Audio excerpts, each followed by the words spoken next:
A paz do Senhor, igreja. Estamos mais uma vez no canal Riqueza para os Cristãos. Vamos ler hoje Hebreus 9. A primeira aliança tinha leis sobre adoração e tinha também um santuário construído por seres humanos, onde se adorava a Deus. Foi armada uma tenda dividida em duas partes. Na parte da frente, chamada Lugar Santo, ficava o candelabro e a mesa com os pães oferecidos a Deus. Atrás da segunda cortina ficava a parte que era chamada de Lugar Santíssimo. Ali estava colocado o altar de ouro, onde era queimado incenso, e também estava colocada a arca da aliança, toda coberta de ouro.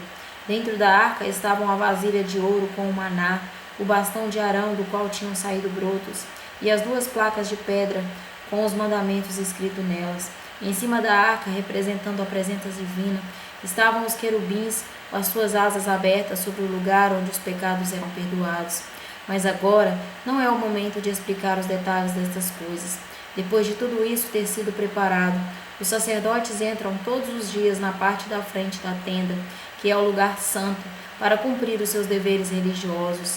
Mas somente o grande sacerdote entra na parte de trás, que é o lugar santíssimo, e isso apenas uma vez por ano. Ele oferece a Deus o sangue de animais em favor de si mesmo e também pelos pecados que o povo cometeu sem saber que estava pecando. Por meio disso tudo, o Espírito Santo nos ensina, de modo bem claro, que a entrada para o lugar santíssimo ainda não foi aberta, enquanto a parte da frente, que é o lugar santo, continuar sendo usada.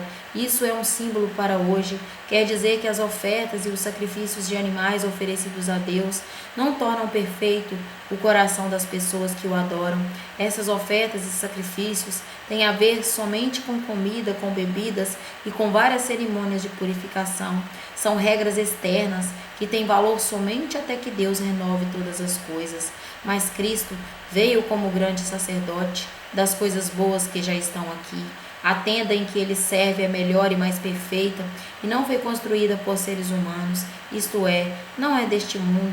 Quando Cristo veio e entrou uma vez por todas no lugar santíssimo, ele não levou consigo sangue de bodes ou de bezerros para oferecer como sacrifício.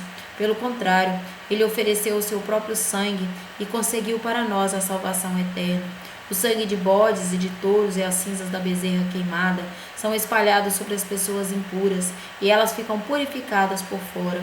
Se isso é assim, imaginem então quanto maior ainda é o poder do sangue de Cristo. Por meio do Espírito Eterno, ele se ofereceu a si mesmo a Deus como sacrifício sem defeito, e o seu sangue nos purifica por dentro, tirando as nossas culpas. Assim podemos servir ao Deus vivo, pois já não praticamos cerimônias que não valem nada. Portanto, é Cristo quem consegue fazer uma nova aliança, para que os que foram chamados por Deus possam receber as bênçãos eternas que o próprio Deus prometeu. Isso pode ser feito porque houve uma morte que livrou as pessoas dos pecados que praticaram, enquanto a primeira aliança estava em vigor. Onde há um testamento, é necessário provar que a pessoa que o fez já morreu, pois o testamento não vale nada enquanto estiver vivo quem o fez. Só depois da morte desta pessoa é que o testamento tem valor. É por isso que a primeira aliança entrou em vigor somente com o uso do sangue de animais. Em primeiro lugar, Moisés anunciou ao povo todos os mandamentos conforme estavam na lei. Depois pegou o sangue dos bezerros e dos bodes, misturou com água e borrifou o livro da lei todo o povo, usando lã tingida de vermelho e isopo. Então disse: este é o sangue que sela a aliança que Deus mandou vocês obedecerem. Da mesma forma, Moisés também borrifou sangue sobre a tenda e sobre todos os objetos usados na adoração. De fato, de acordo com a lei, quase tudo é purificado com sangue, e não havendo derramamento de sangue, não há perdão de pecados. Essas coisas que eram cópias das realidades celestiais deviam ser purificadas deste modo, mas as próprias coisas celestiais exigem sacrifícios bem melhores. Cristo não entrou no lugar santo feito por seres humanos, que é a cópia do verdadeiro lugar. Ele entrou no próprio céu, onde agora aparece na presença de Deus para pedir em nosso favor. O grande sacerdote entra todos os anos no lugar santíssimo, levando consigo o sangue de um animal. Porém, Cristo não entrou para se oferecer muitas vezes. Se fosse assim, ele teria de sofrer muitas vezes desde a criação do mundo. Pelo contrário, uma vez por todas, ele apareceu agora, quando os tempos estão chegando ao fim, para tirar os pecados por meio do sacrifício de si mesmo. Cada pessoa tem de morrer uma só vez e depois ser julgada por Deus. Assim também Cristo foi oferecido uma só vez em sacrifício para tirar os pecados de muitas pessoas. Depois ele aparecerá pela segunda vez, não para tirar os pecados, mas para salvar as pessoas que estão esperando por ele. O Senhor está nos dizendo que a nova aliança, através do nosso Senhor Jesus Cristo, o Messias, foi dada a toda a humanidade de presente do Pai Eterno e permitiu que o seu Filho viesse aqui neste mundo e vivesse 33 anos como homem, para provar para Satanás e para todos que o homem pecou por opção.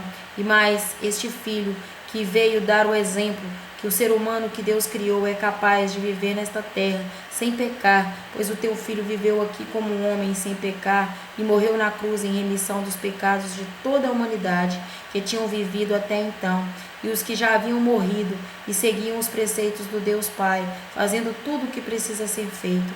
A partir da morte e ressurreição de Cristo, ganhou a salvação eterna, pois foi quebrada a maldição da morte eterna que Deus havia condenado o homem, e a partir do momento que Cristo subiu, todos que aceitaram os mandamentos do Pai e a fé no nosso Senhor Jesus Cristo, o Messias, sendo imitador dele, terá o direito à vida eterna. Amém. Que o Espírito Santo possa nos conduzir a esse verdadeiro arrependimento que nos leva à salvação eterna.